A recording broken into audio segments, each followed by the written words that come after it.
Hello. I'm sorry. Is it okay for you? May I take a few minutes of your time? Okay. C'est ça qu'on doit discuter en G7. C'est comment on arrive à avoir des sanctions qui empêchent la Russie de financer son effort de guerre. C'est ça le but de nos sanctions. Ce qui ressort de ce G7, c'est que ça n'est pas l'Ouest qui s'oppose au reste du monde, mais bien le camp de la paix contre celui de la guerre. La Russie ne peut ni ne doit gagner. Mr. President, was the rocket strike on Kyiv a deliberate provocation from the G7? Donc là, t'as Boris. Messieurs, dames. How are you? This is a reunion of a year old. Thank you. How are you? I agree. So let's revert on that. I've been a listener, seriously. Alors, Le G7 était au début fait pour nous coordonner entre nous. Et on parle toujours des trucs comme si on était en temps de paix. Alors là, on doit beaucoup plus coordonner entre nous parce qu'on va vers une crise dans nos pays. Savoir aussi si Zelensky va participer, donc on leur a dit avec L'agression lancée par la Russie sur le sol ukrainien a un objectif, la reddition de l'Ukraine. Ça ne s'appelle pas une négociation. Et donc nous continuerons de sanctionner la Russie, nous continuerons de soutenir l'Ukraine et son peuple pour obtenir soit une victoire complète de l'Ukraine, soit la possibilité de mener la négociation qui sera la leur. Oui. Et donc tu voudrais voir Biden en ambassadeur? ouais, je vais essayer de... Venez, on va essayer de l'attraper. Monsieur le Président, c'est par ici.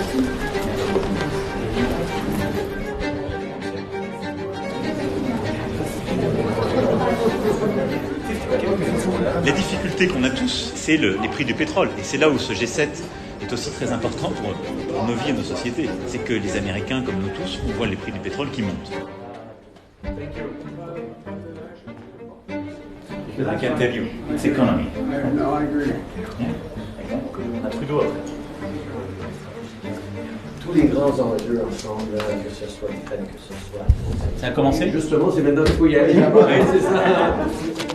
On est là, tiens. On a un draft sur le bombardement. Ah, très bien. Elle est où la salle de Milan? Elle est Je veux parler à Modi. Oui, Pour les fertiliseurs. J'ai autre chose.